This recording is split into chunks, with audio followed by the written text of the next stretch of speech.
비유의 말씀은 풍년과 흉년에 대해서 살펴보겠는데요. 창세기에 나오는 7년 풍년, 7년 흉년에 대해서 살펴봅니다.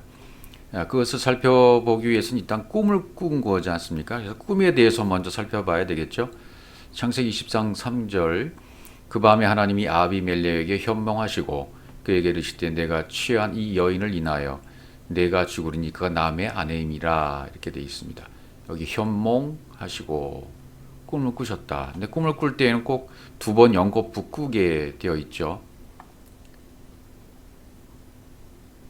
다음 구절을 보시면 창세기 20장 6절, 하나님이 꿈에 또 그에게 이르시되, 꿈에 또 그에게 이르시되라고 말씀하셨습니다. 두 번 연거푸 말씀하시는 거죠. 잘 때 꼭 꿈을 꾼다는 얘기죠. 또 의미가 있는 것이고, 아마 꿈을 안 꾼 사람은 없을 겁니다. 꿈을 꾸면서 살아왔고 신앙을 가지면서도 이건 뭐 영적인 꿈이야, 이건 뭐 개꿈이야, 이런 식으로 하면서 꿈의 해석을 자신이 하기도 하고 남이 해주기도 하고. 그러나 성경적인 꿈의 의미를 알아야 이 꿈이 어떤 뜻인지를 알 수 있지 않겠습니까? 꿈이라는 단어를 살펴보니까 할람이라고 돼 있어요. 할람이라는 뜻이 뭔가 봤더니 묵다, 마음에 들다, 치료하다, 이런 뜻이 있어요. 치료하다, 뭐 강해진다, 이런 뜻이 들어 있거든요. 그러니까 꿈을 통해서 하나님이 뭔가를 치료하시는 거예요. 꿈을 통해서 하나님과 묶어주시는 거예요. 꿈을 통해서 하나님의 뭔가 마음에 들도록 하나님 마음과 일치시키기 위해서 꿈을 주신다, 그 말이죠. 그러니까 이 꿈이라는 의미는 이렇게 정리를 해볼 수 있어요. 하나님께서 자신의 뜻을 관철시키기 위해서 내 뜻을 없애시고 하나님 자신의 뜻을 세워주시는 것이 꿈이다라고 말할 수 있습니다. 그러니까 꿈은 굉장히 중요한 거죠. 중요한 것이 꿈이기 때문에 꿈 해몽을 함부로 해서는 안 된다. 요셉이 와야만 꿈이 해석되지 않습니까? 바로 그런 관계를 우리가 오늘 살펴보게 될 것입니다. 하나님이 꿈에 나타나셨다. 하나님이 꿈에 보이셨다. 그건 무슨 뜻일까요? 내가 너의 뜻을 없앨 거야. 내가 너의 뜻을 꺾을 거야. 이런 의미가 있는 거죠. 그리고 내 뜻을 너에게 세워줄 거야. 이게 꿈의 실체입니다. 그러면 꿈을 꾸었을 때 그 꿈의 의미를 바르게 아는 것이 중요하겠죠. 그럼 여기서도 오늘 본문에서도 하나님이 꿈의 아비멜렉의 뜻을 관철시키시고 하나님의 뜻을 세우시죠. 남의 아내를 들여왔잖아요. 아브라함의. 그러니까 아비멜렉의 뜻을 박살내시고 하나님의 뜻을 세우기 위해서 꿈을 지금 아비멜렉에게 두 번 현명하게 하신다. 잘 때 꾼단 말이죠. 잘 때 꾼다는 것도, 잠이라는 것은 성경의 죽음이니까 십자가의 죽음을 말하는 거예요. 꿈은 그 사람을 죽이는 거다. 그 사람의 뜻을 죽이고 하나님의 뜻을 세우시는 것이 꿈이다. 이렇게 이해하시면 되겠습니다. 그러니까 내 마음대로 성경을 해석하는 것은 이건 세상적인 것이고 인간적인 뜻인 것이고, 이것은 반드시 성령의 계시로 알려주셔야만, 진리로 풀어져야만 가능하다, 그 말이죠. 그 다음에 창세기 또 28장 12절에 보시면 꿈에 본즉 사닥다리가 땅 위에 섰는데 그 꼭대기가 하늘에 닿았고 또 본즉 하나님의 사자가 그 위에 오르락 내리락 하고, 이걸 이제 보는 거죠. 자, 이런 사닥다리의 의미도 우리가 좀 살펴볼 필요가 있어요. 사닥다리 하면 술람이라고 되어 있어요. 사닥다리의 의미가 뭘까? 그래서 이 사닥다리가 오르락 내리락한다. 이 의미가 굉장히 큰 말이 되겠어요. 오르락 내리락이라는 말이. 본즉 하나님의 사자가 그 위에서 오르락 내리락하고, 하나님의 사자는 성경 66권의 하나님의 천사는 언제든지 우리에게 오르락 내리락 하십니다. 깨닫도록 하십니다. 또 어떤 때 못 깨닫기도 합니다. 오르락 내리락입니다. 또 한 세대가 가고 또 한 세대가 오는 것도 오르락 내리라고 말할 수 있어요. 달란트 위에서 말씀하셨대. 그런 말씀 드린 적 있죠. 그러니까 천사들이 사닥다리에서 오르락 내리락 했다. 그러니까 말씀이 풀어지면 위로 올라가는 것이 되는 것이고, 말씀이 또 올라갔다 다시 내려오죠. 올라가서 풀어지면 진리로 내려오게 되는 것이 되는 거니까요. 이 술람이라는 사닥다리의 뜻은 쌓아 올리다라는 뜻입니다. 쌓아 올리다, 높이다, 격찬하다, 뭐 그런 뜻이 있어요. 그러니까 우리가 이 예수 그리스도를 통해서 진리를 쌓아 올리면, 말씀을 듣고 진리를 쌓아 올리면 땅에 있는 나의 모든 부분, 이 부분이 발견되어져요. 아, 땅에 있는 부분은 예수로구나. 또 하늘에 있는 부분은 하늘 꼭대기에 닿았다 그러니까 하늘 꼭대기 로시, 머리는 그리스도십니다. 그리스도의 십자가, 머리 대신 그리스도께서 하늘에 도달하셨다. 꼭대기가 하늘에 닿았다. 그렇게 되죠. 또 꿈의 본즉, 우리 안에 말씀들이 풀어지면, 이 말씀이 풀어져야 그 말씀이 우리 안에서 완성되는 거 아니겠습니까? 그러니까 말씀이 완성되면 하늘이 되는 거예요. 승천한 것이 돼요. 올라간 게 되는 거죠. 예. 이면적인 그리스도의 말씀으로 내가 채워지면, 표면적인 말씀이 풀어져서 속에 있는 말씀들이 풀어지면, 내게 채워지면 그것이 나에게 하늘에서 나한테 내려온 겁니다. 진리로 나한테 내려와서 완성이 되는 겁니다. 완성이 되면 또 그 그리스도가 나의 머리가 되어서 또 올라가는 게 되는 것이 또 하게 되는 것이죠. 그러면 이 오르락 내리락 하는 이 본인 정체가 뭘까? 성경을 통해서 깨달아야 되겠죠. 창세기 28장 13절, 또 본적 여호와께서 그 위에 서서 가라사대 나는 여호와니 너희 조 아브라함이 하나님이요 이삭이 하나님이라 너 누운 땅을 내가 너와 네 자손에게 주리라 하고 언약을 말씀하시는 걸 볼 수 있어요. 예, 꿈을 통해서 언약을 성취하신다 그 말이죠. 그러니까 인자의 오르락 내리락 하는 분이 누군가, 뭔가 도대체 정체를 알아야 되겠죠. 요한복음 1장 51절입니다. 또 가라사대 진실로 진실로 너에게 이르노니 하늘이 열리고 하나님의 사자들이 인자 위에 오르락 내리락 하는 것을 보리라 하시니라. 여기는 인자 위에라고 돼 있죠. 그렇죠. 여기 답이 나왔어요. 인자 위에 오르락 내리락 하는 것을 보리라. 하나님의 사자들이 어디에서? 인자 위에서. 그러니까 사닥다리는 뭐예요? 사닥다리가 곧 인자라 그런 말이죠. 야곱이 본 사닥다리는 바로 예수 그리스도의 십자가였어요. 거기서 사자들이 오르락 내리락 하는 것을 보았다. 그러니까 예수 그리스도의 십자가를 본 거예요. 하나님의 사자, 하나님의 성경 66권 말씀들이 오르락 내리락 한단 말이죠. 오르락 내리락 한다. 예, 인자가 오르락 내리락 한다. 그 말이죠. 또 사도행전 1장 9절로 가보시면 이 말씀을 마치시고 저희 보는 데서 올려가시니 구름이 저를 가리어 보이지 않게 하더라. 이 예수 그리스도께서 십자가에 죽고 난 다음에 부활하시죠. 그리고 다시 또 올려가셨다 그런 표현을 쓰셔요. 올려가시니, 올려가셨다, 올라가신 거예요. 구름이 저를 가리어 보이지 않게 했다. 하늘로 올려오신 이 예수는 뭐예요? 하늘로 올려오신 이 예수, 우리가 율법의 말씀을 다 깨달으면 더 이상 나에게는 율법이 없게 되죠. 그러면 이것이 승천한 게 되는 거죠. 올라가는 게 되는 거예요. 내가 율법 안에 있는 진리를 모두 깨닫게 되고 발견하게 되면 진리를 발견한 거죠. 그리스도를 발견한 거죠. 그러면 육체의 예수는 없어진 거죠. 어디로 갔을까요? 육체의 예수는 승천한 것이 돼요. 다시 오실 때는 그리스도로 오신단 말이죠. 그리스도 안에 함몰돼 들어갔기 때문에 승천한 예수가 그리스도 속에 함몰돼 들어가서 그리스도로 다시 오시는 거예요. 영으로. 구름이 저를 가리웠다. 구름이 뭘까요? 예수 그리스도 때문에 안 보이는 거죠. 예수 그리스도 때문에. 예수가 그리스도 때문에 안 보이는 거예요. 예수 때문에, 율법 때문에 진리가, 그리스도가 가려졌단 말이죠. 안 보인다 그 말이죠. 다시 말해서 진리의 말씀 때문에 이제는 껍데기 율법이 안 보이게 되어져요. 진리가 가려버린 거죠. 구름은 은혜와 진리의 말씀을 상징하니까, 그러니까 처음에 66권이 가리고 있어요. 표면적 말씀이 우리를 가리워서 그 속 뜻을 모르게 하고 있습니다. 누구든지 깨닫지 못해요. 이 과정은 처음에 교회에 나갔을 때 누구나 이렇게 표면적 말씀을 볼 수밖에 없고, 사건이나 스토리, 그리고 문자적인 말씀으로 볼 수밖에 없어요. 그건 어쩔 수가 없는 것입니다. 근데 어느 날 율법 안에 진리를 깨닫고 구름이 가리워졌던 것이 없어지면 그리스도를 깨닫게 되어져요.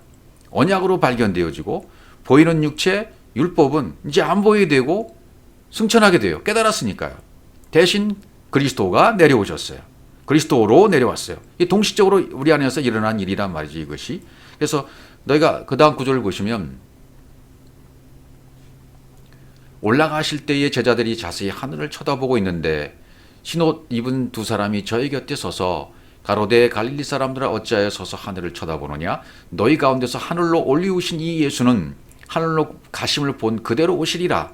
예, 이것은 나중에 다시 이렇게 재림한다는 그런 말씀이 아니라 하늘로 올리우신 이 예수는 하늘로 본 가심을 그대로 온다. 율법이 간 것처럼 율법이 승천한 것처럼 갔다가 그리스도로 다시 오는 거라는 것을 얘기하는 거죠. 예, 율법이 간 것처럼 그리스도로 오는 거야.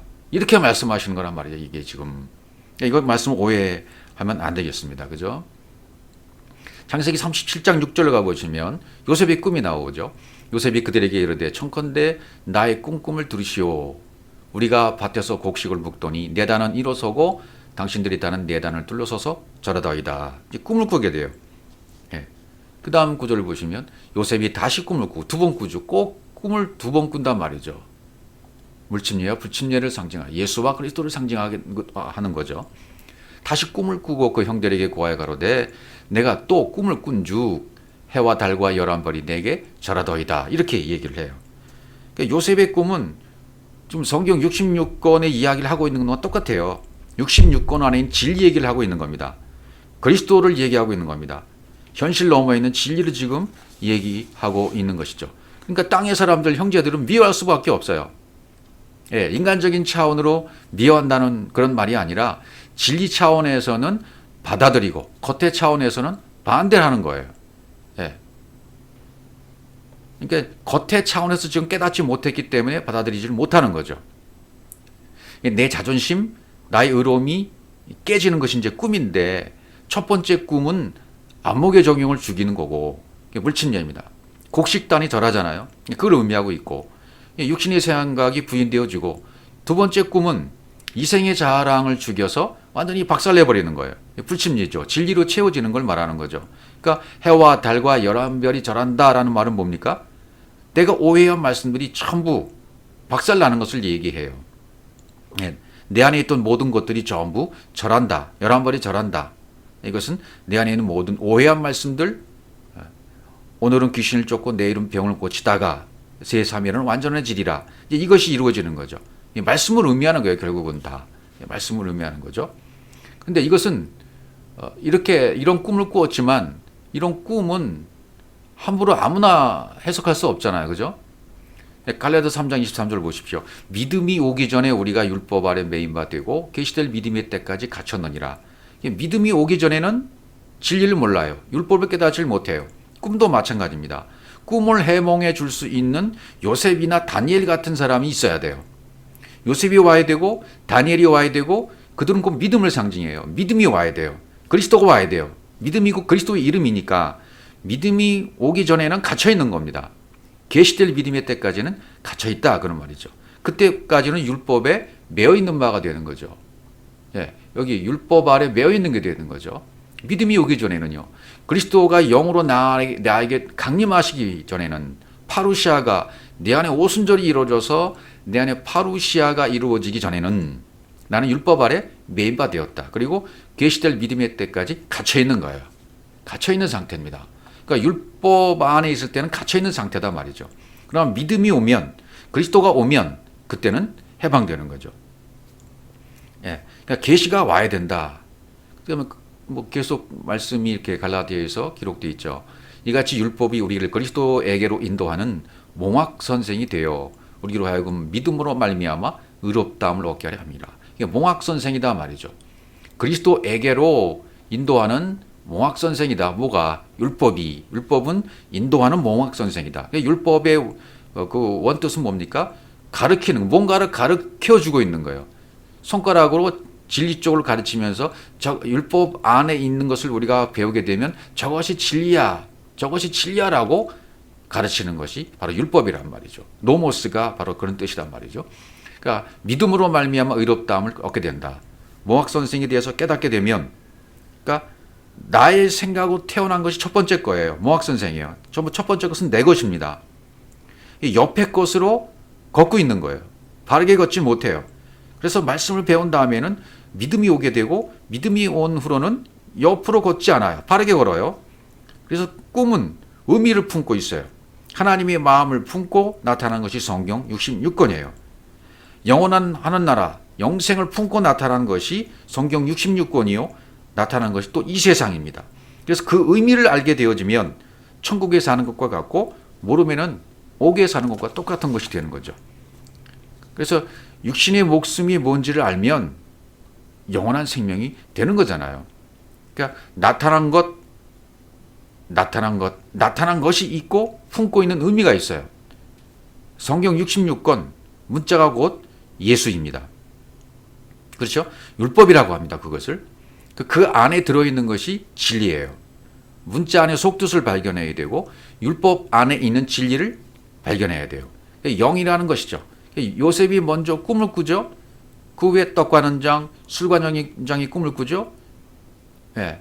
그 다음에 또 바로가 꿈을 꿉니다. 이런 단계별로 창세기의 꿈이 진행되고 하고 있어요. 예. 요셉이 먼저 꿈을 꾸고 떡과 는장, 술과 는장 이렇게 진행되죠. 그 다음에 바로 또 우리들 상징하는 거게 되겠죠. 요셉의 꾼 꿈은 뭐죠? 하나님이 이렇게 하시겠다는 것을 언약을 내가 이렇게 성취하겠다. 하나님의 뜻을 보여주신 것. 그것이 요셉의 꿈입니다. 부모가 절을 하잖아요. 그가 그 의미는 말로 드러나요. 진리로 드러나요. 예. 부모라는 것은 뭐라 했습니까?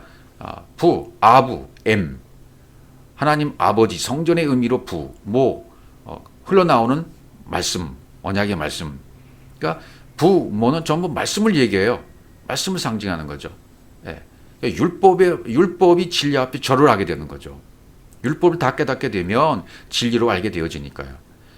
형제들도 역시 겉으로 드러난 육적 형제를 영적 형제 나중에는 변하게 되잖아요. 예. 그러니까 하나님이 원하심이 이루어지는 게 꿈이다. 그것도 기도가 되고 꿈이 되고 그래요. 그죠? 거의 같은 의미로 거의 쓰였어요, 성경은. 그러니까 어떤 의미를 깨닫고 진리로 하나가 되어지게 되면, 에하드, 하나가 되어지게 되면 의미들이 전부 서로 통하게 되고 연락하게 되고 끈으로 묶여지게 되어져요. 우리에게 대한 약속, 그건 내가 너를 영적 자녀로 삼아줄 거야 라는 언약을 알려주는 것이 요셉의 꿈이었어요. 그 다음에 떡관원장을 통해서 떡관원장이 죽으면 술관원장이 복직되고 살아나는 거야. 두 관원장은 예수와 그리스도에 대해서 설명해 주고 있어요. 하나님 자신이 말씀이 육신에 대해서 이 땅에 오시잖아요. 근데 하나님 자신이 영이신데 보이는 말씀으로 이 땅에 오셨다. 그래서 예수가 그리스도가 되는 그런 꿈을 이제 두 관원장을 통해서 실현시켜 주신 것입니다. 이제 그 꿈이 우리에게도 이제 오게 되는 거죠. 그다음에 바로도 꿈을 꾸죠.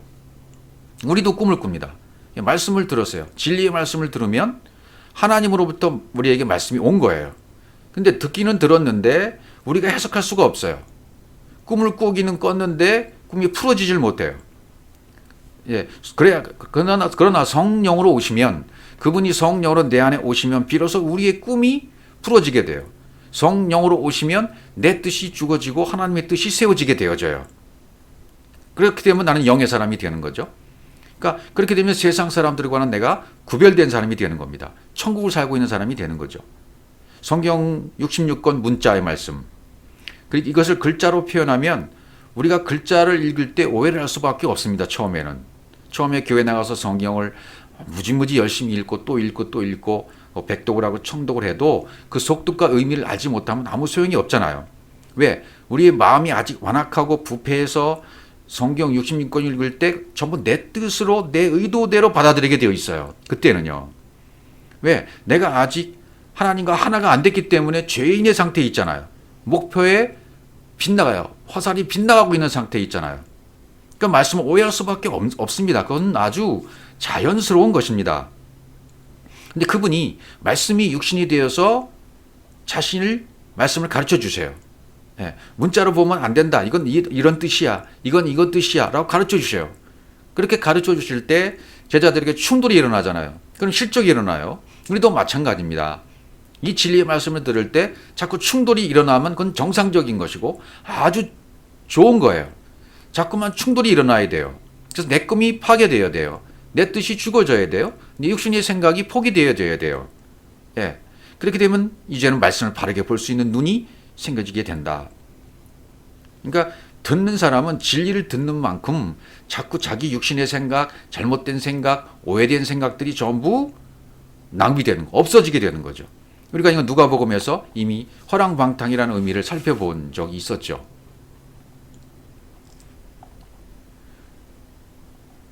누가복음 15장 13절입니다. 그 후 며칠이 못되어 둘째 아들이 재물을 다 모아가지고 먼 나라에 가 거기서 허랑방탕하여 그 재산을 허비하더니. 자, 이 둘째 아들이 누구라고 그랬습니까? 신선한 아들, 새롭게 된 아들, 그리스도를 말합니다. 그리스도가 재물을 다 모아, 육신의 것을 다 모아가지고 모으면 인카네이션이 되는 거예요. 먼 나라에 갑니다. 인카네이션, 말씀이 육신이 된 것을 상징합니다. 그럼 거기서 허랑방탕해요. 거기서 예수 그리스도께서 말씀을 가르치다 보면 율법은 점점 소진되는 거죠. 재산은 허비되는 거죠. 그걸 허랑방탕이라고 표현했습니다. 율법은 전부 소비되어야 됩니다. 허비되어야 됩니다. 율법에 그래서 나중에 궁핍하게 되어야 돼요. 다 없이 한 후에 그 나라에 크게 흉년이 들어 저가 비로소 궁핍한지라. 누가복음 15장 14절. 그러니까 자기가 가지고 있는 말씀이 육신이 되어 율법으로 이 땅에 오셨잖아요. 육신으로 오셨잖아요. 율법 성전으로. 그건 이제 신령한 성전이 지어지려면 율법이 다 풀어져야 되죠. 율법이 다 소비되어야 되죠. 허비되고 허랑방탕이 이루어져서 자신이 육의 몸을 입고 와서 죄를 정했지만 십자가에 죽고 이제 완벽하게 영으로 다시 가셔서 아버지로 오시게 되는 거죠. 그러니까 다 없이 해야 돼요. 흉년이 들어야 돼요. 흉년이 들어야 비로소 궁핍하게 되는 거죠. 여러분과 저에게도 역시 이렇게 된 겁니다. 이 과정을 겪어서 내 안에 율법의 양식이 하나도 먹을 것이 없도록 흉년이 된 거죠. 율법의 양식이 흉년이 들어야 돼요. 율법을 먹을 것이 없어야 돼요. 그럼 비로소 궁핍하게 되어지고 이제는 진리로 채워지게 된다. 풍년이 온다. 흉년이 와야 풍년이 오는 것입니다. 풍년이 다 되어야, 풍년이 다 사라져야 또 흉년이 오는 것이고요. 그러니까 흉년과 풍년은 결국은 같은 거다 그 말이죠. 예수와 그리스도와 같은 것이고 율법과 복음과 같은 것이다, 그런 뜻이다 말이죠. 율법에 궁핍해야 돼요. 이것을 경험해야만, 여러분과 제가 이것을 경험했기 때문에 진리의 말씀이 들려온 것이고, 진리의 말씀이 들려와서 그것이 내 몸에 장착되어서 내 몸의 온 세포까지로 지금 변화받고 있는 것입니다. 그렇게 되니까 내 몸이 날마다 새로워지고 건강해지고 새로워지고 뇌는 신선해지고 온몸의 건강의 기능은 회복되어 가고 있는 겁니다. 나도 모르게 날마다 그렇게 되어가고 있는 거예요. 그것을 믿으시기 바랍니다. 예, 그러니까 그것을 다 가르쳐 주시면요, 그분은 육신이 사라지죠. 예, 그분은 이 땅에 오셔서 다 허비하고 허랑방탕해서 소비해 버리시는 거예요. 자기 육신을 십자가에서 진리로. 그 죄를 벗어버리면 어떻게 됩니까? 육체를 벗어버려야만 성령으로 살아나잖아요. 그러니까 반드시 육체는 십자가에 못 박아야 돼요. 율법을 벗어버리고 진리로 변화되어서 생명으로 살게 되는 거잖아요. 우리도 그런 과정을 지금 거치고 있는 것입니다. 그러니까 술관원장과 떡관원장도 이거 따로 있는 것이 죄를 지는 거예요. 하나인데, 그러면 떡관원장으로는 죽어야 되고 술관원장으로는 복직이 되어야만 죄가 해결되는 거잖아요. 그러니까 등장인물이 많아도 전부 다 예수와 그리스도를 상징하는 것이다. 요셉, 술관원장, 떡관원장 다 하나예요. 요셉이 감옥에서 나오면 이제 육신을 벗잖아요.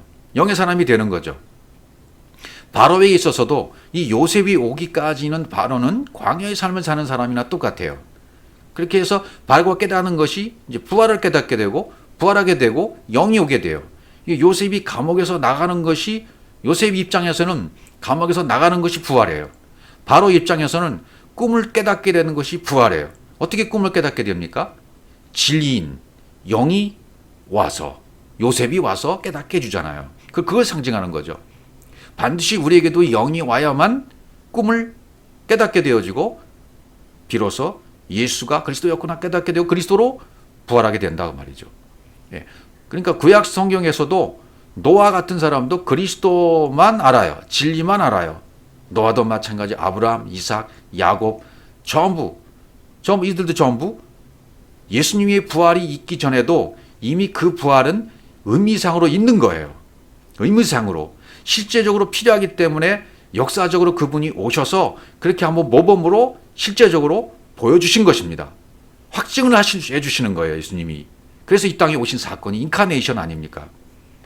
그러니까 우리는 이 진리의 말씀을 받은 다음에는 이렇게 되어야 돼요. 갈라디아 4장 10절에 너희가 날과 달과 절기와 해를 삼가 지키니 내가 너희를 위하여 수고한 것이 헛될까 두려워하노라.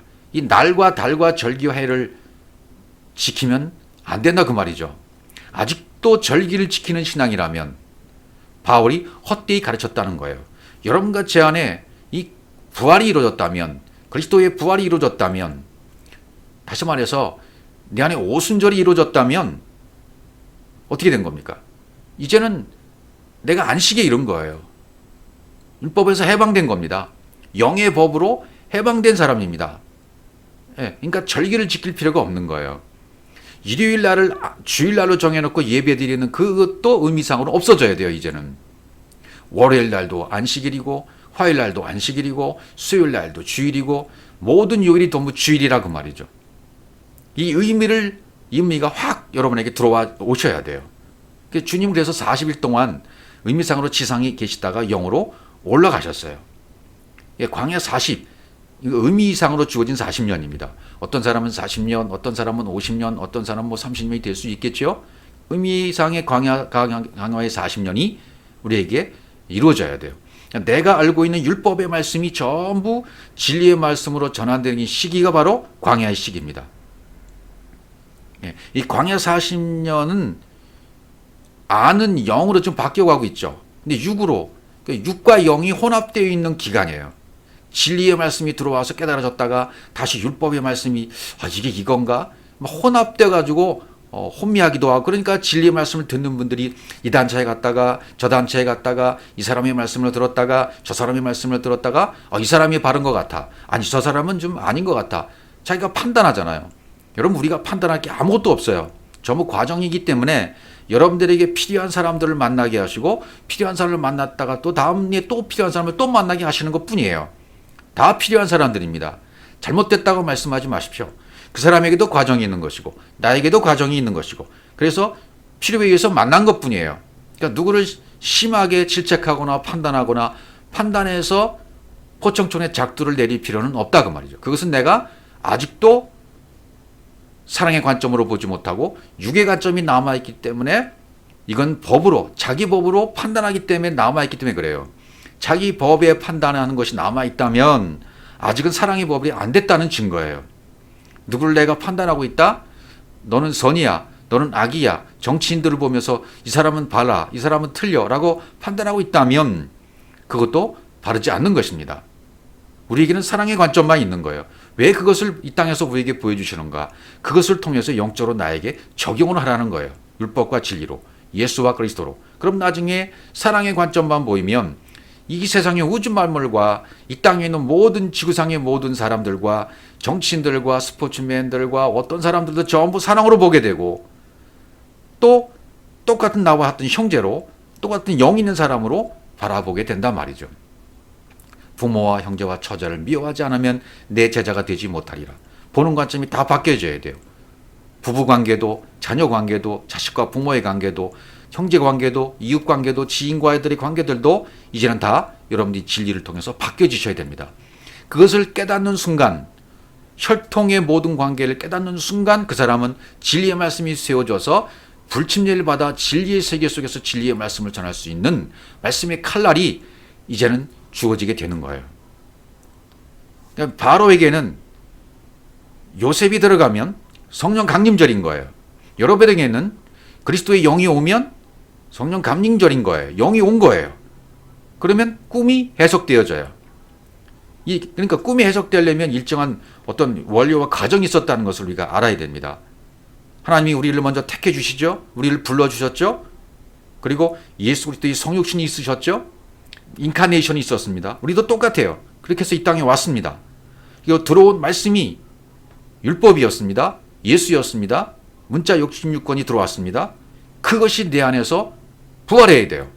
성경 66권 말씀이 진리의 말씀으로 변화받아야 돼요. 속뜻으로 깨달아져야 돼요. 예, 율법이 진리로 전환되어야 되는 거죠. 이것이 꿈이 해석되어지는 것이고 부활되어지는 것입니다. 예, 모두가 이 모든 일들이 내 안에서 일어난 일이고 이것을 성경은 밖에다가 기록해 놓은 것이죠. 밖에다가 기록해 놓고 그것을 통해서 밖에 기록한 말씀을 읽고 듣고 하는 순간에 그 말씀이 이제는 내 안으로 들어오는 거단 말이죠. 영으로 들어온단 말이죠. 그럼 내 온몸에 그 말씀이 장착돼 버리는 것입니다. 그러면 로버트 태권보이가 그 실체가 내 머리, 그 머리로 그 주인공이 들어가면 착 장착이 돼서 로버트가 이렇게 움직이는 것처럼 우리에게도 영이 내 안에 들어오게 되면 내 온몸이 정상적으로 진리로 작동되게 된단 말이죠. 진리로 살게 된단 말이죠. 그리스도로 살게 된단 말이죠. 율법의 말씀과 함께 죽는 것이 바로 꿈의 의미입니다. 본질이 변하는 거예요. 율법이 진리로 변해버리는 것. 그러니까 꿈은 결국 내 육신의 생각이 깨어지고 하나님의 생각으로, 하나님의 것으로, 하나님의 본질로 채워 넣으시는 작업이 바로 꿈인 것입니다. 그러니까 내 육신의 생각이 전부 영의 생각으로 바뀌는 거죠. 마치 물이 포도주로 변하는 것 같이. 이게 동시에 죽고 사는 것이 일어나는 거죠. 창세기 이제 41장으로 가보시면 41장 1절 만 2년 후에 바로가 꿈을 꾼즉 자기가 하숫가에 섰는데 만 2년 후에 술 맡은 관원장이 복직된 지 2년 후에 요셉이 팔려온 지 13년 후니까 요셉의 나이가 지금 30세쯤 된 거죠. 예, 꿈을 꿨죠. 이때 바로가 꿈을 꾼 거예요. 바로가 꿈을 꾼즉 자기가 하숫가에 섰는데 하숫가라는 말은 예오루 하숫가에 섰다. 이 말은 도랑, 우나, 수로를 뜻하는데요. 이집트에는 나일강이 있고 아시리아에는 티그리스 강이 있어요. 그래서 상징하기도 하죠. 그러니까 그 다음에 보니까 보니 아름답고 살진 일곱 암소가 하수에서 올라와 갈바사에 뜯어먹고 암소가 등장하죠. 일곱 암소가 등장합니다. 아름답고 살찐 일곱 암소가 하수에서 올라왔다 그렇게 되죠. 그러니까 이 암소는 이시스를 상징한 월신을 상징한다고 그래요. 땅, 농사의 소출을 상징하는 애굽의 풍년을 상징하는 암소. 숫소는 애굽의 주된 신 오시리스를 상징한다고 하죠. 농사하는 법을 발명한 오시리스 상징하는 숫소. 암소는 농사의 소출을 상징하는 애굽의 풍년을 상징하는 소. 암소라고 표현을 했다고 그렇게 합니다. 그러니까 아름답고 살찐 일곱 암소가 하수에서 올라왔다. 아름답다, 야페, 발달한 뜻이에요. 살찐, 살쪘다. 살쪘다는 것도 역시 풍년이 들었다. 이런 뜻이 되겠죠. 그러니까 이 첫 번째 꿈은 뭐냐면 바로가 꾼 아름답고 살찐 일곱 암소가 하수에서 올라왔다. 갈밭에서 뜯어먹는다. 갈밭은 율법을 상징하잖아요. 율법이 전부 지금 지배당하고 있는 상태를 말하고 있는 거죠. 그러니까 첫 번째 꿈은 율법 성전으로 온 것을 말해요. 율법 성전으로 온 예수를 말하는 거죠. 일곱 암소, 보는 것으로 자랑하는 시대죠. 이때는 일곱 암소, 그러니까 율법의 풍년, 애굽 세상의 풍요. 아름답고 살찐 일곱 암소가 상징하는 것은 이 세상의 풍요를 상징하는 것이고 겉의 것을 상징하는 것이고 성경 66권 문자 말씀만 날 것으로 먹고 있으면 바로 이런 상태예요. 아름답고 살찐 이런 암소 상태란 말이죠. 왜냐하면 아까 아름답다는 말이 야페 발달해서 발달. 그러니까 율법의 때는 율법을 밝은 것으로 착각해요. 율법을 바른 것으로 옳은 것으로 착각해요. 오해하는 거죠. 그 다음에 율법을 신선한 소식으로 전파하는 오해를 해요. 그것이 살쪘다는 거죠. 율법에 살찌고 이 율법책을 택해서 맞다라고 여기는 삶. 이게 아름답고 살찐 일곱 암소의 상태입니다. 율법을 머리 삼아, 율법을 목자로 삼아 목자가 인도하고 있는 상태. 이런 상태를 말하고 있는 것이죠. 그 다음 구조를 보시면 그 뒤에 또 흉악하고 파리한 다른 일곱 암소가 이렇게 나옵니다. 그 다음에는 흉악하고 파리한 다른 일곱 암소가 하수에서 올라와 그 소와 함께 하숫가에 섰더니 이렇게 꿈을 꾸는 거예요 지금. 흉악하다, 나쁘다, 또 비참하다, 파리한, 다크, 으스러진 다른 7 안소가 하수에서 올라왔다. 흉악하고 파리하다는 말은 뭡니까? 이것은 이사야 53장을 의미를 생각하시면 딱 맞는 거죠. 그래서 그 흉악하고 파리한 소가 앞에 나왔던 아름답고 살찐 소를 잡아먹어버려요. 그 흉악하고 파리한 소가 아름답고 살찐 7 소를 먹은지라고 돼 있어요. 삼킨지라, 잡아먹은지라 이렇게 나오죠. 그러니까 흉악하고 파리한 소는 예수 그리스도를 의미하고, 이 소가 아름답고 살찐 7 소를 삼켰다, 먹어버렸다. 이 삼켰다는 말은 아칼, 태워버렸다, 삼켰다, 소멸시켰다, 다 소비했다, 그런 뜻이거든요. 그러니까 율법의 소를 다 삼켜버렸다. 화려하게 지은 성전을 무너뜨렸다. 성전된 자기 몸을 무너뜨렸다. 어디에서? 십자가에서. 그런 의미를 쓰고 있는 거죠. 겉겉 표면은 다 죽어야 되는 것이라는 것을 가르쳐주고 있는 거죠. 흉악하고 파리한 소, 그러니까 그분은 볼품없는 분이잖아요. 이사야 53장의 표현을 보면 볼품없는 법, 볼품없는 분, 그렇게 오신 분이에요. 그분이 오셔야 화려한 성전을 무너뜨려요. 십자가를 지셔요. 그러니까 자기가 육체의 몸을 무너뜨리는 거죠. 겉의 것은 다 죽이는 거죠.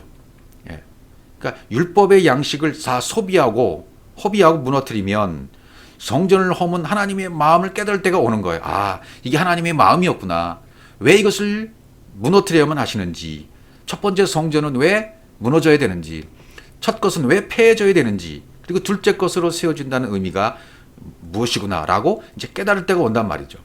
그래서 그렇게 깨달아지면 영과 진리로 예배할 때가 온단 말이죠. 하나님은 영이시니 예배하는 자가 신령과 진정으로 영과 진리로 예배할지니라.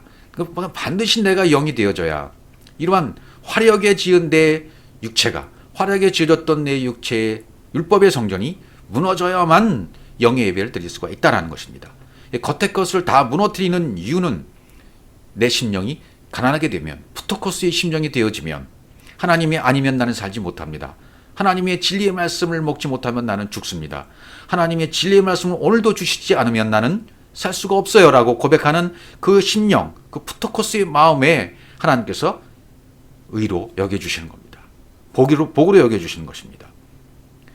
다시 잠이 들었다는 것은 죽음을 의미하는 거죠. 바로가 2번 잠이 들어요. 그리고 또 깨어요. 깨었다가 다 잠이 들었다. 2번 그러죠. 그러니까 육신의 자랑, 목숨줄 이거 전부 깨져야 되는 거죠. 그러면 바른 진리의 말씀을 아칼 먹게 되는 거죠. 지금까지 율법의 말씀을 먹고 살았지만 이제부터는 진짜 양식, 하늘의 양식, 진리의 양식을 먹고 살아야 된다는 것을 이 꿈을 통해서 가르쳐 주고 있는 것입니다. 이사야 53장 2절에 보면 그는 주 앞에서 자라나게 연한 순 같고 마른 땅에서 나온 줄기 같아서 고 모양도 없고 풍채도 없은즉 우리가 보기에 흠모할 만한 아름다운 것이 없는 분, 이분이 바로 예수 그리스도예요. 이분이 바로 흉악하고 파리한 서로 오신 예수 그리스도라 그 말이죠. 이분이 아름답고 살찐 소, 화려하게 지은 성전을 무너뜨리는 거예요. 성전된 자기 몸을 무너뜨리시는 거죠. 창세기 41장 5절 보면 다시 잠이 들어 꿈을 꾸는 거죠. 다시 잠이 들어 꿈을 꾸니 한 줄기에 무성하고 충실한 7 이삭이 나오고, 이제는 다른 꿈을 꿔요. 근데 의미상은 전부 같은 얘기다, 그런 것을 이해하셔야 됩니다. 한 줄기에, 한 나무에 무성하고 충실한 7 이삭이 나왔다. 앞에 7이라는 것이 나온 것은 뭡니까? 완전한 것을 말하는 거죠. 7날의 과정, 그러니까 전부 완벽한 것을 얘기해요. 완정성을 얘기하는 거죠. 다시 2번째 꿈이죠. 무성했다. 아까 말씀 살쪘다. 충실하다. 무성했다. 이것은 살쪘다는 거죠. 아름답고 살찐 7 소가 등장했을 때 그 표현과 같은 것이고요. 그 다음에 충실한 7 이삭. 충실하다. 말에 가득 채웠다. 꽉 찼다. 그 다음에 7 이삭. 이삭은 이것은 흐르다라는 뜻. 7 이삭은 또 율법을 얘기하죠. 무성하고 충실한 7 이삭. 이것은 율법을 얘기하는 겁니다. 육신의 생각으로 살찌고 가득 찬 상태. 그러니까 한 줄기에 무성하고 충실한 일곱 이삭이라는 것은 어떤 뜻이 되겠습니까? 이삭이 나오고 알라, 오르다, 깨어나다, 나왔다, 깨어났다. 겉의 것, 율법으로 살쪄 있는 상태, 성경 66권 문자대로만 날 것으로 먹고 있는 상태가 바로 그런 상태죠. 내가 육신의 생각으로 살찌고 가득 채워진 상태, 한 줄기 무성하고 충실한 일곱 이삭이 나온 상태입니다. 그렇게 올라 있는 상태입니다. 그 다음에 구절을 보시면 그 후에 또 세악하고 동풍에 마른 일곱 이삭이 나오더니 반드시 이렇게 대비된 것이 나와요. 그 후에 또 세악하고 동풍에 마른 일곱 이삭. 이건 뭘 얘기하겠습니까? 역시 이것도 예수 그리스도를 나타내는 거죠. 세악하고 볼품없고 아무런 흠모한 것이 없는 분 예수 그리스도. 세악하고 동풍에 마른 일곱 이삭이 나왔다. 동풍이 불면 어떻게 됩니까? 동풍이 불면 홍해의 물이 말라버리는 거잖아요. 그죠? 예, 완전히 마르는 거예요. 바싹 마른 남쪽의 상태가 되는 거죠. 출애굽기 14장 21절 모세가 바다 위로 손을 내어 민데 여호와께서 큰 동풍으로 밤새도록 바닷물을 물러가게 하시니 물이 갈라져 바다가 마른 땅이 된지라. 모세가 바다 위로 손을 내어 민데 진리의 손, 복음의 손, 능력의 손입니다. 그 손을 내어 민데 여호와께서 큰 동풍으로 가도르란 큰 동풍, 카딤 루하우, 카딤이란 뜻이에요. 동풍. 동풍으로, 동풍이 뭡니까? 동풍은 깨닫게 하는 하나님의 영이에요. 이 카딤이란 단어는 깨닫게 하는 하나님의 영. 그러니까 동쪽에는 해가 뜨는 쪽이잖아요. 새로운 해가 뜨는 쪽이에요. 의로운 해가 뜨는 쪽이에요. 서쪽은 해가 지는 것이죠. 자기의 의로움이 지는 곳이 서쪽이고 동쪽은 의로운 해가 뜨는 곳. 네. 그래서 이 성령이 임하면, 이 성령의 바람이 불면 율법은 말라지게 되는 거죠. 밤새도록 바닷물을, 율법의 물을 물러가게 하시니 물이 갈라져서 바다가 마른 땅이 된지라. 얍바사, 마른 땅. 씨가 이제 거기서 나는 거죠. 율법의 바다가 이제 마른 땅이 됐어요. 얍바사가 돼요. 우리 이런 마음 땅이 되어야 돼요. 이 마음 땅에 씨가 떨어져서 열매를 맺히고 이제 진리로 되어지는 거죠. 여기도 마찬가지로 이제 가늘고 동풍에 마른 이삭은 예수 그리스도를 상징한다. 이렇게 이제 정리를 해 놓으시고요. 창세기 41장 7절에 또 그 다음 구절을 보면 그 세악한 일곱 이삭이 무성하고 충실한 일곱 이삭을 또 여기도 상신지라 라고 되어 있어요. 세악한 일곱 이삭이 무성하고 충실한 일곱 이삭을 예수 그리스도가 율법을 삼켰다, 덮였다, 삼킨지라. 발라, 여긴 발라라는 단어를 쓰였는데요. 발라, 덮다, 파괴하다, 먹어치우다, 없애다, 그런 뜻입니다. 십자가의 죽으심이 일곱 날의 언약의 완성입니다. 그래서 일곱 계속 앞에 붙어 있는 거죠. 앞에 것을 삼켜버려요. 아예 없애버리는 거죠. 율법을 삼키고 율법을 없애버리는 겁니다. 살찌고 아름답고 풍성한 것, 이것을 전부 파괴시켜버리고 덮어버리고 먹어치우고 없애버렸다. 이것을 믿는 자가 언약의 백성이 되는 거죠. 그래서 이 7절은 뭘 상징하겠습니까? 예수 그리스도가 율법을 완성시킨 것을 얘기해요. 어디에서요? 십자가에서. 십자가에서 율법을 완성시키는 것, 테텔레스타이, 다 이루었다가 되는 과정이 되는 거죠. 그러니까 보이는 것은 죽어야 돼요. 보이는 것은 반드시 없어져야 돼요. 그러면 진리 하나님의 마음을 갖게 되는 것이고 영이 되어지는 거죠. 충실한 이삭. 두 번째 꿈은 말씀 측면이죠. 충실한 일곱 이삭. 전부 말씀 측면을 얘기하고 있어요. 소는 율법. 율법의 소. 소도 역시 하나님을 말하고 있는 거지만 겉에 말씀 말할 땐 소. 아까도 암소 이렇게 표현을 하죠. 일곱 언약의 말씀이 육신의 생각으로 어떻게 되는 겁니까? 살쪄 있는 상태. 그렇게 충실한 상태예요. 우리가 이런 영적인 현수소에 있었습니다. 바로도 마찬가지 지금 이런 상태에 있는 거죠. 이런 살찐 소가 살을 다 빼고 가늘고 보잘것없는 소가 되어야 되는 거예요. 다 하나란 말이죠. 흉년과 풍년이 하나인 것처럼 살찌고 아름다운 소가 가늘고 흉측한 소다 말이죠. 그렇게 변화받는 거예요.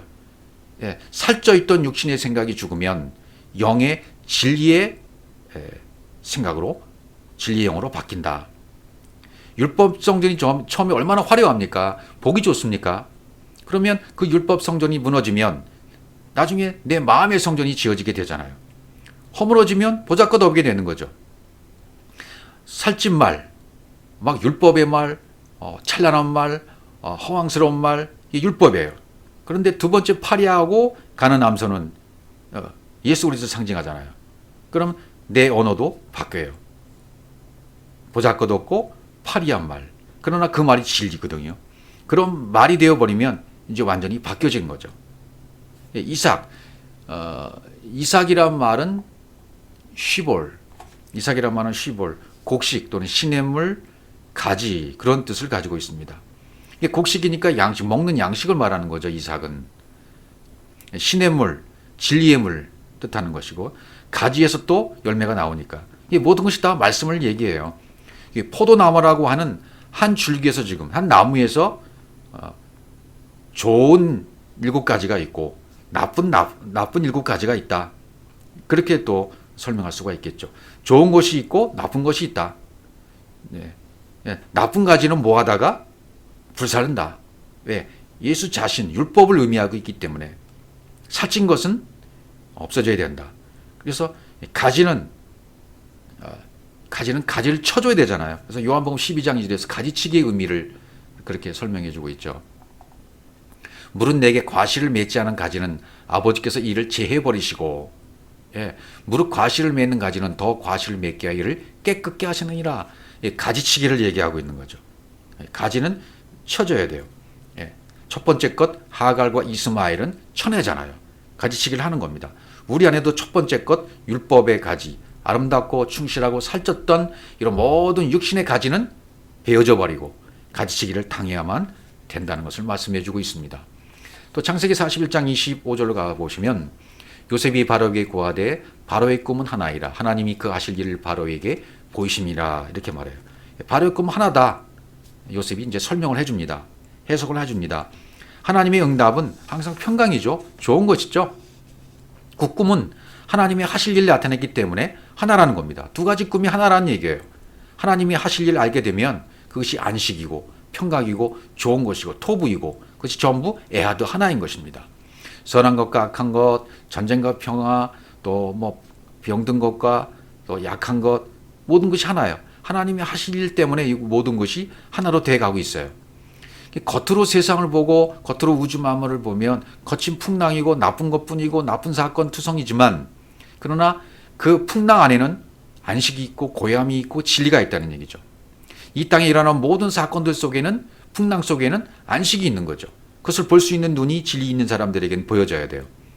그것을 발견한 사람은 겉의 것이 나무하고 아무리 강한 바람이 불어와도 그 안에는 영적 평안을 유지할 수 있다 그 말이죠. 그러니까 안에 있는 것을 보지 못하면 항상 불안하고 불편하고 어렵고 힘든 것입니다. 이 세상 바다라는 것은 풍랑이 그칠 줄 몰라요. 여러분의 인생 바다에도 풍랑이 그쳤습니다. 그치지 않고 왔습니다. 저에게도 거친 풍랑이 일어왔었습니다. 바람이 불어왔었습니다. 그러나 그 속에는 깊고 고요한 곳이 있었던 것을 나중에 깨닫게 된 것이죠. 이 속에 바로 이런 것이 있었구나. 이런 거친 풍랑 속에 바로 이런 거친 사건 속에 이런 하나님의 안식이 있었고 하나님의 뜻이 있었고 하나님이 하실 일이 있었구나. 그래서 천국이라는 새로운 영적인 가치관이 내게 열리게 되었고 하나님의 기준이 내 생각으로 대치가 되었고 그것이 내 삶이 되었구나. 하나님이 나에게 이런 꿈, 어떨 때 어떤 꿈을 꾸게 하시고 이럴 때 이런 꿈을 꾸게 하시고 그것이 그런 의미였구나라고 나중엔 그걸 알게 되어져요. 어떤 꿈은 여러분 선명히 기억나는 꿈이 있죠. 그런 꿈들을 기억나게 하실 때에는 뭔가 뜻이 있는 거예요. 그 꿈을 통해서 하나님이 이렇게 나를 인도해 주셨구나. 이런 사건이 바로 그런 꿈이었구나. 이 사건이, 이 질병이, 이 문제가, 이 환경이 바로 이것을 깨닫도록 하시는 하나님의 꿈이었구나. 그 꿈을 깨닫게 보니까 내 생각을 없이 하는 것, 내 육신의 가치 없는 생각을, 기준을 없애버리라는 뜻이었구나. 그것을 깨닫게 되면 내 안은 풍랑은 잠잠해지고 안식이 이루어지고 기쁨과 즐거움이 일어나고 감사가 넘치게 되고 모든 것이 감사로 바뀌어지게 되는 것입니다. 일곱 좋은 암소는 일곱 회요. 일곱 좋은 이삭도 일곱 회니 그 꿈은 하나이라. 7년 풍년과 7년 흉년 하나다. 좋은 일곱 이삭, 좋은 일곱 암소, 좋은 흉한 일곱 소, 이 전부 속이 빈 일곱 이삭, 이 전부 하나라는 거죠. 속이 비었다라는 표현을 이제 요셉이 설명을 해주잖아요. 이 속이 비었다는 것은 어떤 뜻일까요? 속이 비었다. 육체의 예수. 예수는 율법이 무엇인지 가르쳐 주는 분이죠. 율법 안에 진리가 무엇인지를 가르쳐 주는 분이에요. 속이 비어 있는 이삭. 이것을 우리가 이제 속이 비어 있는 이삭을 통해서 우리가 자꾸 깨닫는 거예요. 진리를 깨달아 가는 거죠. 그걸 가르쳐 주시는 거죠. 채워 주시는 거죠. 영적으로 채워 주시는 것입니다. 너희가 알고 있는 것은 텅 빈 거야. 네가 알고 있는 것은 텅 빈 거야. 생명이 없는 거야. 율법은 빈 껍데기야. 율법은 비어있는 그릇이 되어야 돼. 이것을 자꾸만 가르쳐 주시는 거죠. 그러니까 율법 자체는 생명이 아니기 때문에 율법 안에 있는 생명을 품어야만 완성이 되는 것이다. 율법은 그릇이야. 그러니까 하나님의 마음, 거기에 진리를 담아야 돼. 그래야 율법이 완성되는 것을 가르쳐 주고 있는 것입니다. 흉측하고 속이 비었다. 흉측하고 속이 비었다. 또 속이 빈 이삭은 예수 그리스도를 상징하는 것이죠. 율법에 대해서 가르쳐 주고 나면 율법은 빈 그릇이구나 라는 것을 깨닫게 되어져요. 그리고 이렇게 깨닫게 해주시는 섬기시는 예수 그리스도. 겉으로는 그렇게 보이는 거죠. 겉으로 보일 때는 흉측하고 속이 빈 모습으로 보여요. 그러나 그것을 통해서 진짜 풍년을 깨닫게 되는 거죠. 그렇게 되면 내가 빈 껍데기였다는 것을 알게 되어지고 거기엔 하나님의 영이 채워지고 기름이 채워지고 열매를 맺게 되는 것입니다. 그러니까 내가 빈 그릇이다, 아무것도 아니었다는 것을 고백해야 된다는 얘기가 되는 겁니다. 내 육신의 생각의 관점으로 살던 것이 쓰레기였구나라는 것을 깨닫게 해주셔요. 그럼 빈 껍데기였다는 것을 고백하게 되어지면 나에게 위의 것으로 채워주시고 기름을 채워주시고 이것이 내 안에서 가치관이 바뀌어져 버리는 것입니다. 그렇게 되어지면 나는 사랑의 사람이 되어지면 다른 사람이 공급할 수 있는 사람으로 바뀌어지게 되는 것입니다. 창세기 41장 17절 그 위에 올라온 파리하고 흉악한 일곱 소는 7년이요 동풍에 말라 속이 빈 일곱 이삭도 일곱 해 흉년이니. 육체의 예수를 붙들고 있으면 육체의 예수를 내가 계속 붙들고 있다면 그것이 살찐소입니다. 풍년입니다. 육체의 것을 붙들고 있으면 율법을 갖고 있는 것이기 때문에 풍년이에요. 풍년은 가짜 풍년입니다. 그래서 이 가짜 풍년이 빨리 깨달아져야 돼요. 진리가 와서 가짜 풍년인 것을 깨닫게 되어지면 흉년이 와요. 풍년이 흉년으로 바뀌어요. 그리고 흉년이 오면 진짜 풍년이 온다 그 말이죠. 그래서 흉년과 풍년은 하나라고 말씀드리는 겁니다. 7년 풍년이 행위 언약으로 가다가 완전히 이제는 풍성해지는 기간이 딱 차요. 그러면 진리로 들어왔기 때문에 나는 점점 흉년이 되어가는 거죠. 7년 풍년이 완성이 되면 나는 완전히 속이 비어서 말라 삐들어지는 흉년이 되는 거죠. 그러면 다시 진짜 풍년이 오는 겁니다. 진리로 풍성해지는 겁니다. 율법의 풍성함은 가짜 풍성함은 없어지고 진짜 풍성함으로 다시 채워진다 그 말이죠. 7년 풍년이 이 가짜라는 것을 깨닫게 하기 위해서 그분이 오신 건 아니겠습니까? 그래서 그분이 오셔서 겉의 것을 망하게 하고 겉의 생각을 육신의 생각을 망하게 하시기 위해서 꿈을 꾸게 해주시는 거죠. 꿈을 꾸게 해주십니다. 계속 너는 너의 겉은 풍년이지만 너의 실체는 그때 흉년이었어. 네가 겉으로 보기에는 풍년이라고 말했지만 너의 실체는 흉년이야. 겉으로 살쪄 있는 거야. 겉으로만 아름답게 보이는 거야. 그러나 너의 실체는 파리하고 흉하고 마른 거야 라고 말씀하시는 거죠. 너는 빈 껍데기야. 그걸 깨닫게 되면 두 꿈이 하나가 되는 거예요. 살찐 것이나 마른 것이나 흉한 것이나 속이 빈 것, 이 다 하나라는 것입니다. 살찐 것이 마른 것이구나. 이제 깨닫게 되는 거예요. 속이 비어 있는 그릇이 되어지면 거기에 기름을 채워주시기 때문에 하나가 되는 것입니다. 내가 바로에게 고하기를 하나님이 그 하실 일로 바로에게 보신 다음이 이것이라. 온 애굽 땅에 7배의 큰 풍년이 있겠고 후에 7배의 흉년이 들므로 애굽 땅에 있던 풍년을 다 잊어버리게 되고 이 땅이 기근으로 멸망되리니 이렇게 돼요. 흉년이 들므로 7회 흉년이 들므로 풍년을 다 잊어버리게 된다. 흉년, 라하브, 결핍, 기근, 들었다, 쿰, 애굽 땅에 있던 풍년을 다 잃어버리게 되고 잊어버렸다, 샤카우, 잘 잃어버렸다. 이 땅의 기근으로 라하브, 멸망된다, 칼라. 흉년이 들었다는 말은 뭐죠? 예수 그리스도의 진리의 말씀이 들리니까 내 생각이 무너진 상태예요. 그것이 흉년이에요. 내 생각이 무너진 상태, 그것이 흉년이 든 상태입니다. 가짜 풍년을 깨달아서 가짜 풍년이 이것은 빈 껍데기구나라고 깨닫고 고백하게 되어지면 내 생각이 무너지고 십자가를 경험하게 되어지면 진리의 말씀이 들어와서 내가 가지고 있는 모든 것들 흉년으로 만들어 버리시는 거죠. 그러면 그 풍년은 잊어버린다. 풍년을 잊어버렸다는 것이 뭐죠? 본질이 변했다. 예.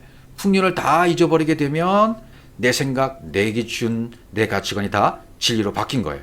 내가 알고 있던 풍년이 가짜였구나 깨닫게 되어지고 이제 진리로 바뀌어지게 된 거죠. 그렇게 잊어버리게 되었다. 샤카우, 율법을 잊어버리게 되었다. 내 육신의 생각을 다 잊어버리게 되었다. 진리로 바뀌어졌다. 그래서 이 땅이, 내 마음 땅이 기근으로 멸망되었다. 예, 망했다. 칼라, 멈추다, 파괴하다, 소비되다. 풍년이 가짜 살찐소가 없어진 거예요. 망한 거예요. 가짜 소가 없어지고 망했다는 것은 뭐죠? 율법이 비로소 완성되었다는 뜻이나 똑같은 거예요. 나에게 있어도 여러분에게 있어서도 마음 땅이 기근으로 다 멸망되어져 버리면, 살찐소가 망해져 버리면, 가짜 풍년이 발견되어지면, 진리로 발견되면 가짜 풍년은 없어지고 흉년이 되어져서 망하게 되는 거죠. 그럼 율법은 완성되어지고 진짜 풍년이 이루어지게 되는 거죠. 그래서 풍년과 흉년이 하나라는 얘기입니다. 그 다음에 창세기 41장 32절 바로가 꿈을 두 번 겹쳐 꾸신 것은 하나님이 이 일을 정하셨습니다. 속히 행하시니. 그러니까 7년 흉년, 풍년과 7년 흉년 하나님이 정했기 때문에 이것은 변할 수가 없다. 2번 겹쳐 꼈다. 2번 꾸었다. 2번 꾸는 것이 하나님이 정하신 거라는 거예요. 그래서 하나님이 이 땅의 모든 원리를 겉과 속으로 만들어 놓으셨어요. 표면과 이면으로 만들어 놓으셨어요. 율법과 진리로 만들어 놓으셨어요. 이 세상이 있고 천국이 있어요. 땅이 있고 하늘이 있어요. 육신의 생각이 있으면 영의 생각이 있어요. 이렇게 2개로 만들어 놓으셨어요. 여기서 깨달으면 하나가 깨지면, 겉의 것이 깨지면 속의 것이 오게 되는 거예요. 땅이 무너지면 하늘이 나에게 오게 되는 거죠. 오르락 내리락 하다가 올라가는 거예요. 올라가 버리는 거예요. 예. 올라가 버린 그분과 하나가 되는 거죠. 그러나 올라갔다 내려갔다 깨닫지 못하면 다시 내려왔다가 또 올라가고 이게 반복되는 거죠. 계속. 이 생에서 내가 깨닫지 못하고 내 육신이 죽어지게 되면 내려온 거죠. 한 세대가 끝났어요. 그러면 다음 세대에 또 영이 와서 또 그걸 또 오르락내리락 또 해요. 그러다 오르락해서 올라가서 그분과 하나가 되면 영원한 삶이 지속되는 것이고, 그것이 안 되면 다시 내려오는 것이고, 오르락내리락 된다 그 말이죠. 속히 하나님이 이 일을 정하셨다. 속히 행하시리니. 속히 행하셨다. 속히라는 말은 마하르, 흐르다, 액체가 되다 그런 뜻입니다. 물이 되어 흐른다. 그러니까 물이 되어 흐르게 이루신다는 거죠. 이 일을 이루실 분은 하나님의 영이 성령께서 하시는 일이죠. 성령께서 하시면 물이 흐름같이, 성령의 운행하심이 물의 흐름같이 흘러가는 거예요. 예. 물이 흐르면 모든 바위라든지 모든 암석이라든지 모든 나무라든지 나뭇가든지 그 어떤 것도 다 삼켜버리잖아요. 다 넘어가잖아요. 흘러버리잖아요. 생명수의 강이 흘러버리면 이 강을 이루는 거죠. 생명수의 강을 잃어버리는 거죠. 바다는 갇혀있기 때문에 율법이라고 그러고, 흐르는 물은 계속 흘러가기 때문에 성령을 의미하게 되는 거죠. 예. 그 다음 편을 보시면 이제 바로께서는 명철하고 지혜 있는 사람을 택하여 애굽 땅을 치리하게 하시고, 명철하고 지혜 있는 사람은 결국 하나님 자신이에요. 영이십니다. 성령이십니다. 그래서 그것을 요셉으로 임명하시는 거예요. 총리 대신으로 임명하는 거예요. 치리하게 하십니다. 나라고 하는 애굽 땅을 다스리는 분이 분명히 영이 되셔야 돼요. 그분이 나를 다스리는 자가 되어야 돼요. 그래서 34절에 보시면 바로께서는 또 이같이 행하사 국중에 여러 관리를 두어 그 7배의 풍년에 애굽 땅의 5분의 1을 거두되. 이게 풍년이 있을 때, 율법의 풍년이었을 때 5분의 1을 반드시 거두라는 얘기를 해주고 가는 거예요. 5분의 1을 거두라는 얘기는 뭡니까? 율법이 오잖아요. 거기서 하나를 거두라. 성경 66권의 율법이 온데 그래서 하나를 건지면 그것이 진리가 된다. 율법에서 진리를 꺼내라는 얘기죠. 율법을 10으로 보면 5 플러스 5니까 10이니까 5분의 1은 10분의 1가 되는 것이고 2가 되는 거예요. 2는 예수 그리스도를 또 나타나는 거죠. 둘은 예수 그리스도를 나타내는 거예요. 진리는 예수는 그리스도라는 것과 같은 거죠. 그래서 율법 안에서 진리를 발견하는 것이 창고에 드리는 거예요. 5분의 1을 반드시 거두라 그러잖아요. 반드시 5분의 1을 거두라. 진짜 곳간에 드릴 양식은 5분의 1이다. 예수와 그리스도다. 율법의 양식이 떨어질 때 진짜 양식을 주시잖아요. 그 진리의 양식을 창고에 쌓아 놓았다가 율법의 양식이 떨어지면 이제 그리스도에게 가는 거죠. 율법의 양식이 떨어지지 않으면요, 그리스도에게 못 가요. 심령이 가난한 자가 못 되어요. 그래서 이제 풍년과 흉년은 갖게 되는 것이고, 흉년이 없으면 풍년이 될 수 없죠. 또 5분의 1, 10분의 2만 창고에 들어가는 겁니다. 5분의 1만. 이 얘기는 여호수아와 갈렙만 가나안 땅에 들어가죠. 풍년 때 그 많은 곡식 다 못 들어갑니다. 율법을 아무리 많이 가지고 있어도 못 들어갑니다. 반드시 둘만 들어갑니다. 5분의 1만 들어갑니다. 곧 예수와 그리스도만 들어가십니다. 예수가 그리스도가 된 사람만 들어간다는 그 말이죠. 이게 진리라는 거죠. 그래서 창세기 41장 35절, 그 관리로 장차올 풍년의 모든 곡물을 거두고. 관리는 뭡니까? 영이죠. 성령이죠. 요셉으로 상징하는 겁니다. 총리 대신으로 장차올 풍년의 모든 곡물을 거두고 그 곡물을 발의 손에 돌려 양식을 위하여 각 성에 적치하게 하소서. 관리로 적치하라, 쌓아두라, 모아두라는 얘기죠. 풍년, 여기서 풍년은 토부 샤네라고 썼어요. 좋은 해, 모든 곡물을 거두고, 모든 곡물을 거두고 이때 여기 곡물은 오켈이라고 돼요. 먹이, 양식. 오켈, 먹이, 양식으로 되어 있고요. 그 뒤에 곡물은 바르라고 돼요. 달라요. 단어가 다릅니다. 뒤에 곡물은 곡식으로 되어 있어요. 그러니까 바로의 손에 들려, 타하트, 돌려라는 건 타하트요. 대신에, 바로의 손 대신에 양식을 위하여 각 성에 적치하게 하소서. 이 양식은 또 오켈이에요. 앞에 있던 곡물과 똑같죠. 각 성에 깨어 지키는 성읍에 적치하게 두소서. 내 마음 땅에 세워두게 하라 말이죠. 그러니까 율법의 말씀으로 풍성해져 있던 그 양식이 이제 흉년을 만나서 모든 것이 진리로 바뀌어지게 되어지면 그것이 바로의 손에 대신에 돌려드리게 되는 것이고, 곡물을 거두어서 붙잡아서 모아서 진리로 바뀌어지게 되면 내 마음이 깨어져서 이제는 진리로 세워지게 됐기 때문에 내 마음 땅에 쌓아두게 된단 말이죠. 양식을 쌓아두게 돼요. 먹을 양식이 쌓아두게 되죠. 쌓아두게 되면 이것을 다시 사랑으로 전하게 되는 그런 상태가 된다라는 것을 말씀하고 있는 거죠. 바로의 성전에서 율법 성전, 겉성전을 말하죠. 머리에 지은 집이에요. 육신의 생각, 세상적인 관점에 있다가 이것은 이제 진리의 성전으로 내가 다 바꿔주겠다. 그러니까 앞에 있는 곡물과 뒤에 있는 곡물의 표현이 다른 이유가 거기 있던 거죠. 그래서 이제 곡물을 거두고 문자의 말씀을 거두고 문자의 말씀을 모으면 진리가 되잖아요. 그 곡물을 바로의 손에 들려주라. 타하트, 바꿔준다. 대신 손에 돌려준다. 타하트, 대신에 라는 말이거든요. 바로의 손에 줄 때에는 바꾸어서 주라. 진리로서 바꾸어 넘겨주어라.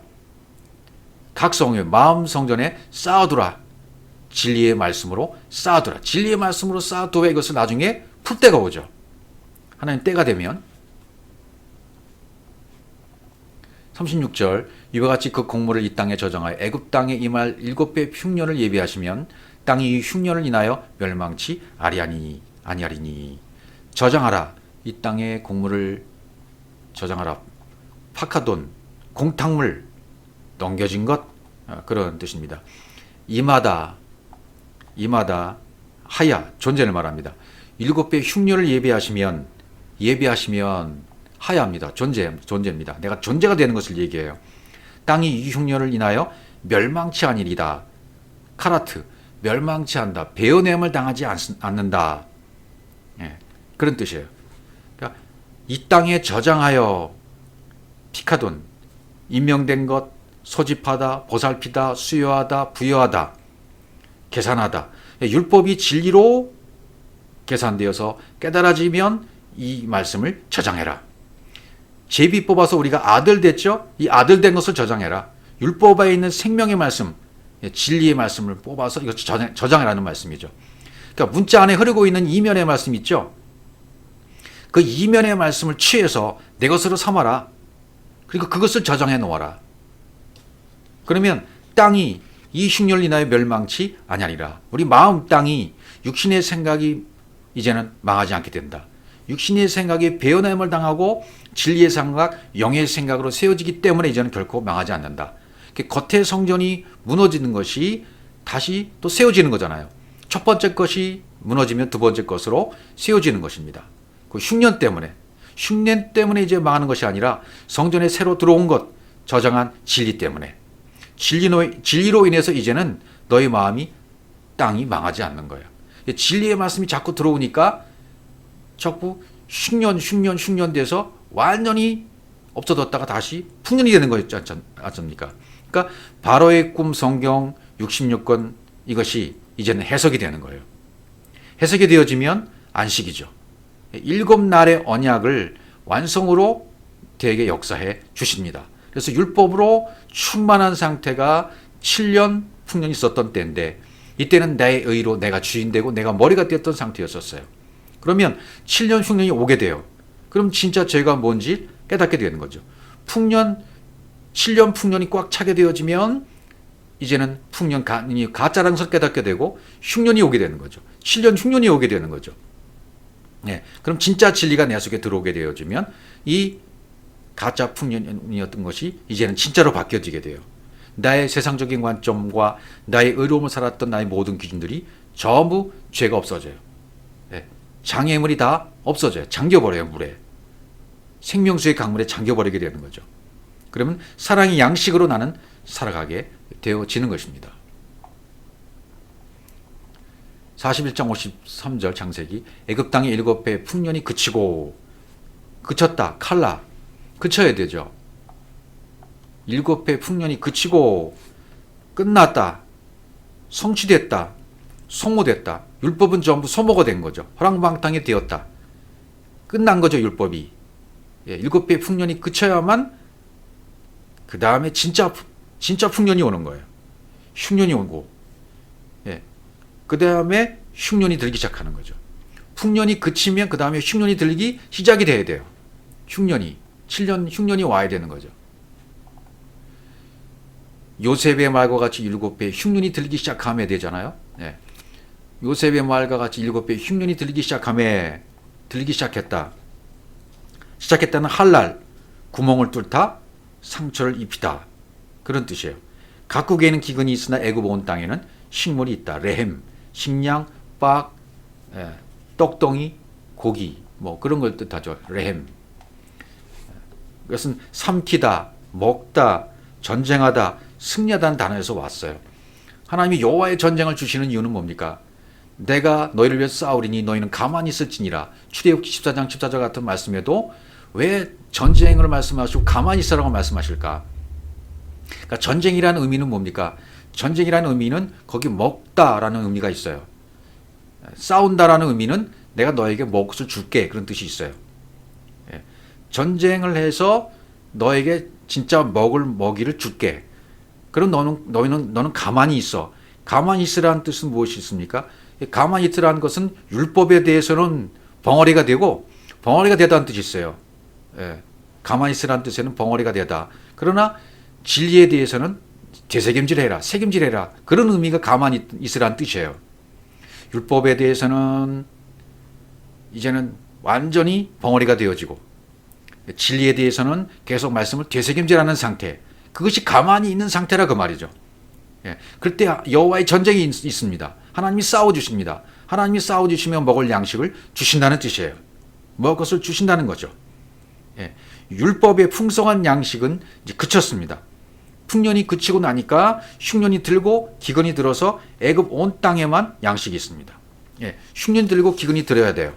하나님의 겉의 말씀은, 겉의 것은 흉년이 들고 기근이 들어야 돼요. 왜? 진리의 말씀으로 찔림을 당하고 상처를 입어서 구멍이 뚫려지는 거예요. 그러면 율법의 풍년이 사라지고 소모되어져서 진리로 채워지는 것입니다. 예, 이것이 안식이에요. 내 안에 저축이 되어져 진리가. 율법이 풍년이 그쳐야 진리로 다시 풍성해지는 것입니다. 예, 율법의 풍년이 그쳤다는 것은 성취됐다, 소모되었다. 예, 두 번째 것이 진짜이기 때문에 첫 것은 없어지고 사라져서 죽는 것입니다. 그래서 겉사람은 낡아지고 흉년, 기근이 들어야 됩니다. 속사람은 새롭게 되어지는 겁니다. 그래서 누가복음 15장 14절 말씀 다시 보시면 다 없이 한 후 그날에 크게 흉년이 들어 저가 비로소 궁핍한지라. 이것이 되어야 돼요. 흉년이 와야 풍년이 오는 것입니다. 흉년이 오면 가짜 풍년은 다 없어졌다는 뜻이고 파괴되고 없어지고 막혀져서 새로워지는 거죠. 완전히 내 생각이 내 뜻이 바닥을 쳐야만 하나님의 뜻이 세워지는 겁니다. 이것을 위해서 꿈을 주시는 것이다 맞죠. 예, 이것을 위해서 꿈을 주시고 꿈을 성취하시고 해석해 주시는 것입니다. 내 것을 포기한과 동시에 위의 것이 들어옵니다. 내 생각이 깨져야 그리스도의 머리가 나한테 얹혀지게 되는 것이고요. 겉의 것이 흉년이 들어야 속의 것에 풍년으로 온다는 말씀을 오늘 하고 계시는 겁니다. 율법의 풍년이 그쳐야 소모되어져야 진리로 풍성해진다는 뜻입니다. 7년 풍년과 7년 흉년은 율법과 진리, 겉사람과 속사람, 예수와 그리스도의 관계와 같습니다. 결국 하나를 말씀하고 있었다라는 것을 오늘 이 비유도 말씀하고 있습니다.